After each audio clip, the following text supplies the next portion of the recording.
If you want a healthy future into old age, you need a healthy liver. Fortunately, it's extremely robust and pretty low maintenance considering how much crazy complicated stuff it does. But at least 1 in 4 Americans has liver dysfunction. That's a lot, which will slowly steal some of their agency of what they're able to do as they get older. I think it's worth 20 minutes of your time to learn how to love and protect your liver. Did you know that one of your liver's best protectors is estrogen? You're listening to the Health Courage Collective podcast, episode 267, Protect the Organ That's Protecting Your Future. Welcome to the Health Courage Collective podcast, the show for forward-thinking women who know it's theoretically possible to get to the other side of menopause without developing the standard list of chronic diseases and limitations, but aren't totally clear about how exactly to tip the odds in their favor without a live-in staff of experts on retainer to optimize every aspect of her health. You can do it, and you don't have to be rich and famous to get there. Let's get started. Hello, and welcome to today's podcast. I am so happy that you're here today. I hope you're having a great summer. How's your sleep? Did learning the different components of sleep help you figure out how a logical framework to help you sort through all of the advice you hear about sleep to get to the few ideas that will actually help you with your specific situation? I hope so. I love learning ways to make things less confusing and figuring out what can be ignored. Today, we're going to talk about one of your most important organs, one that you want working well if you want to keep living well into old age. It's always hard to pick which organ is the most important and always easy to make a case why a certain organ in particular is the most important, as I'm going to do today. I'm pretty sure this is not your personally most loved organ, but I think that it should be. For hundreds of years, it's been assumed that other than what some doctors call bikini medicine, women are the same as men. Maybe a little shorter and a little lighter, but other than what's under our bikini, essentially the same. The tide is starting to turn with more and more medical practitioners starting to realize that estrogen and progesterone drastically affect more than just our breasts and vaginas and uteruses. Uteri? I don't think so, but I like it better. Even old school practitioners will admit that the loss of estrogen and progesterone dramatically accelerates bone loss. And more evidence is coming around showing that estrogen and progesterone loss accelerates muscle loss, promotes aches and pains, dramatically increases the risk of dementia, removes protections against plaque in the arteries and stiffening of blood vessels, and hormone loss causes full body higher levels of inflammation, and significantly increases metabolic dysfunction, leading to higher insulin and blood glucose and changes in cholesterol so common across the board that you can pretty much diagnose a woman as being in perimenopause by looking at her comprehensive cholesterol numbers over time. But did you know that estrogen helps protect your liver? Don't feel bad because almost no doctors know that either. Do you even think about protecting your liver? You should. Here's why. It's estimated that about 25% of the US population have metabolic-associated steatotic liver disease, which used to be called non-alcoholic fatty liver disease, but they changed the name because nobody can ever just leave good enough alone. Metabolic-associated steatotic liver disease is the most common chronic liver disease in the world. Some people estimate 30% of the population have it rather than 25%. So that's 1 in 3 or 4 people. That's crazy. About 20% of that 25%, so 5% of the population has metabolic associated steat, where in addition to accumulating fat in their liver that causes problems, their liver cells get scarred or cirrhotic. One report estimates that 17% of children have metabolic associated steatotic liver disease. That's really bad. They're entering adulthood already burdened with a chronic progressive disease. Scary. And for females, that risk goes way up around the time of perimenopause when estrogen levels plummet. Fatty liver increases your risk that a cannibal with a taste for French cuisine might be interested in your foie gras liver. Even worse than that, fatty liver increases your chronic inflammation, which increases your risk for a lot of things, including insulin resistance, depression, and Alzheimer's disease. It also increases your risk for heart attacks and all cardiovascular diseases. The main worry is that it's a big, scary sign that you're metabolically unhealthy, which affects way, way more than just your liver. Plus, your liver can't do its job as well, and the condition could progress to the point of fibrosis, then cirrhosis, which is pretty much an eventual death sentence unless you can get a liver transplant. This is silly, but I've never really thought much about this before. But if you were to call your nose your smeller, and your eyes your seers, and your heart your pumper, then your liver is the most important part of you, right? More important even than your thinker. Your liver does some pretty amazing stuff. We couldn't digest our food without the bile produced by our liver. Did you know it produces 1 to 1.5 liters of bile per day? That's way more than I realized. It also makes cholesterol, which is a good thing. You couldn't live without it. It stores key nutrients, so you have what you need to function at a high level. It regulates blood glucose levels, which is hugely important. This affects all other areas of your health. It's also our main detox organ. Other organs and systems help with detox, but not to the extent that the liver does. It's pretty darn amazing. It'll scan through everything in the bloodstream at a rate of 1.5 liters per minute for pesticides, pollutants, poisons, alcohol, drugs, and metabolic waste, and change them into less harmful chemicals that can be safely eliminated by the body. Your liver is also a bit like a warehouse. It stores glycogen, so you still have glucose available even when you haven't eaten lately, along with iron, copper, and vitamins D, E, A, K, and B12. That way you have a backup emergency supply if you don't have access to a well-balanced meal for a while. If your liver isn't functioning well, your blood won't clot appropriately because it makes fibrinogen and prothrombin, clotting factors that make sure you don't bleed to death and that your wounds can heal properly. Your immune system relies on your liver as its main source and concentration of your master antioxidant, glutathione. It also directly removes bacteria from the blood. It also produces hormones like insulin, like growth factor 1, and angiotensin. It can even produce body heat to maintain your body temperature. Of all of these cool things it can do to keep us alive and functioning, the most astonishing one is its ability to regenerate. I'm sure you've heard this before, but you can cut out 70% of someone's liver, and the other 30% will regenerate and become fully functional.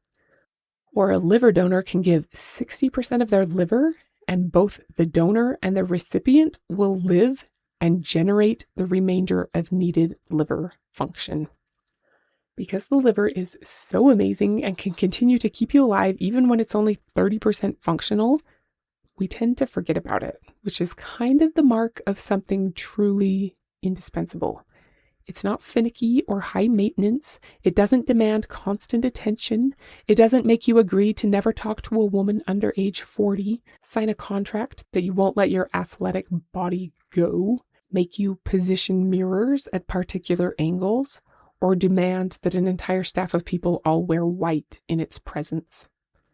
Those are all things that Jennifer Lopez has reportedly demanded before.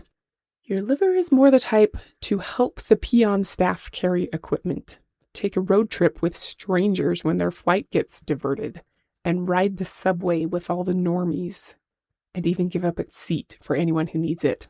Those are all things that Keanu Reeves has reportedly done, along with giving thousands and millions of dollars of gifts to unsuspecting people.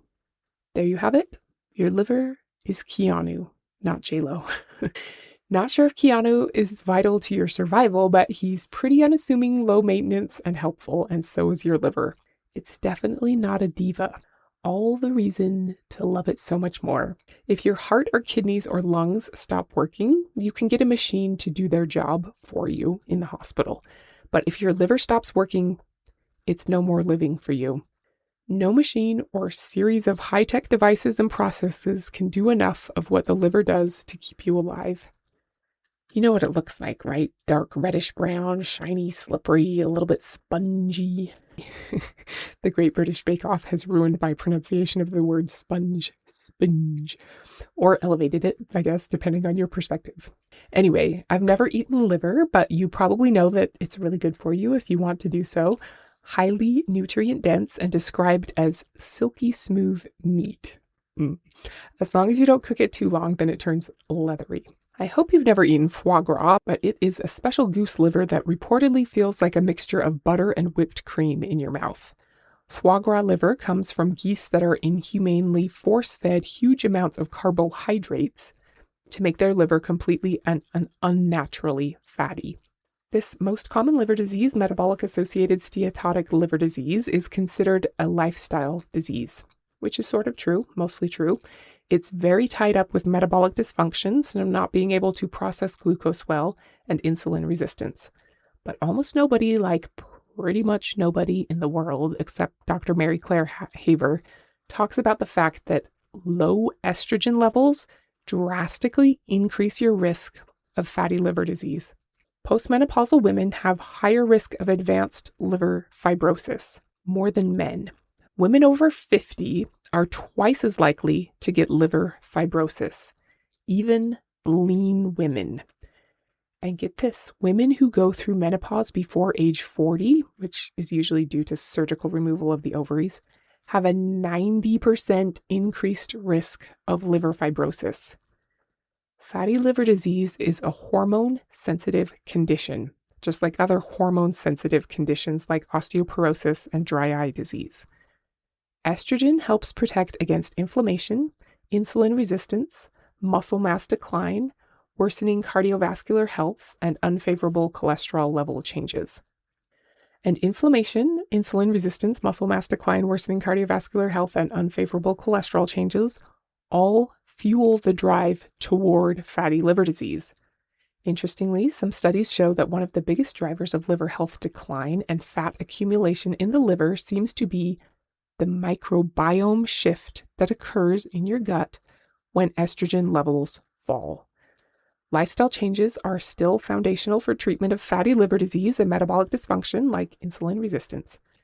But it's important to know that those changes won't have as much of a bang for their buck if estrogen levels are low. Kind of like working really hard to lift weights while you have really low estrogen, progesterone, and or testosterone. Your body can't use the appropriate stimulus as effectively if it doesn't have any sex hormones to assist. Like most things, there aren't sex-specific guidelines for fatty liver disease in women versus men. Eating less and exercising more isn't the only answer, especially for women over age 45. Estrogen protects the liver from damage, and its decline around the time of perimenopause removes those protections and increases our risk of fatty liver. A fatty or scarred, aka cirrhotic liver, is an unhappy liver, unsurprisingly. It has a pretty big job to do and a pretty big capacity to do it, but it is possible for it to become overwhelmed, and like any good low-maintenance celebrity, it sort of suffers in silence. It quietly prioritizes its most crucial jobs and deals with the fallout of not being able to do everything. Since our liver is our master detoxifier, we can help it out by giving it fewer extra jobs to do. We don't want to burn it out with overload. This means lowering the amount of alcohol it has to deal with and taking fewer medications if possible. This frees it up to spend its resources elsewhere. Pesticides, herbicides, and other environmental toxins like exhaust and cleaning products all have to be detoxified by your liver. Avoiding them as much as possible and or wearing the proper personal protective equipment helps take some of the burden off of your liver. A happy liver that is able to do its crucial work in peace makes your life better. It doesn't have to be overwhelming, but just taking notice of pollutants and other chemicals in your environment and food and trying to reduce your exposure is a good thing to do. But do you know what the biggest liver toxin in your life is? The biggest unnecessary liver stressor that could possibly be putting you and more than 90 million other Americans in the path of liver damage? Yes, you're so smart. It's sugar. Your liver has to deal with glucose storage in the form of glycogen. More sugar than needed for the little bit of glycogen you keep around in case of emergency pushes the liver into lipogenesis or fat formation.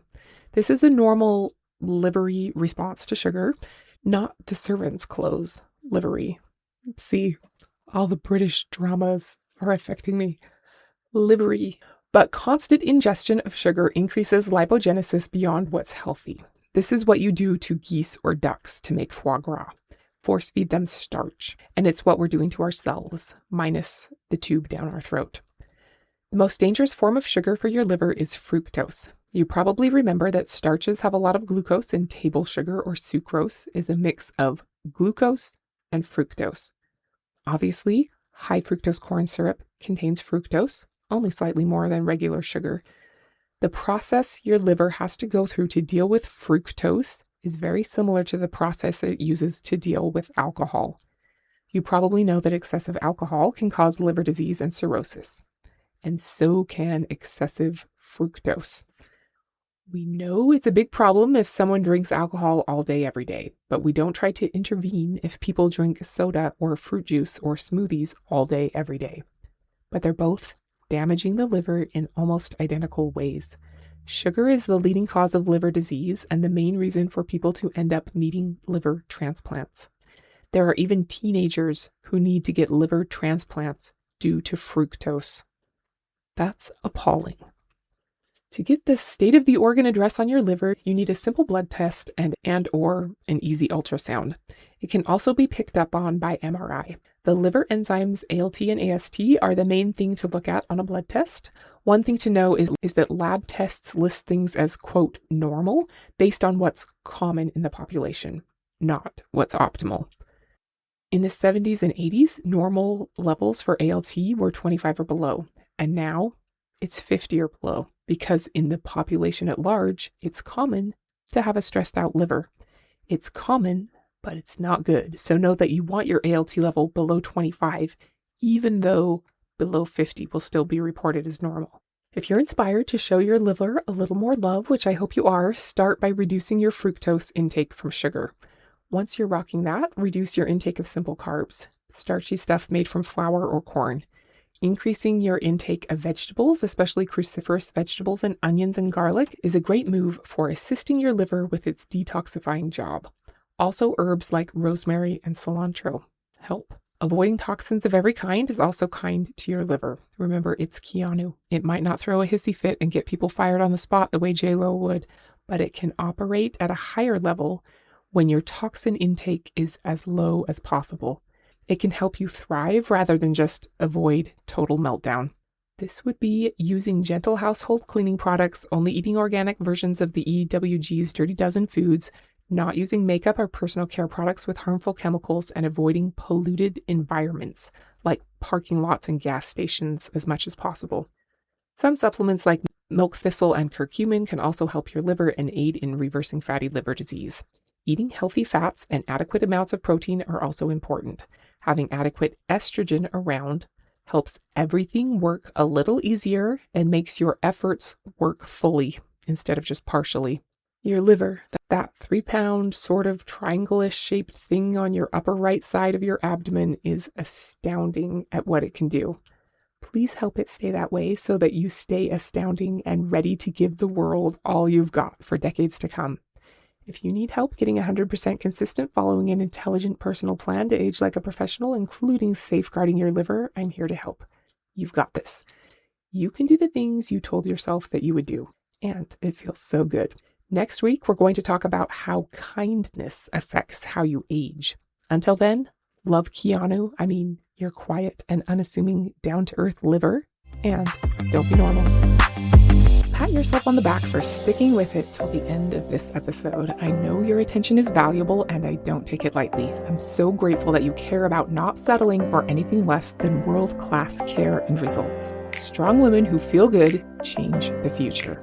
I'd appreciate it so much if you'd share this podcast with a friend so we can make elite-level perimenopausal outcomes the rule rather than the exception. This podcast is for entertainment and information purposes only. Statements and views on this podcast are not medical advice. This podcast, including Christina Hackett and producers, disclaim responsibility for any possible adverse events caused by use of information contained herein. If you think you have a medical problem, consult a licensed physician.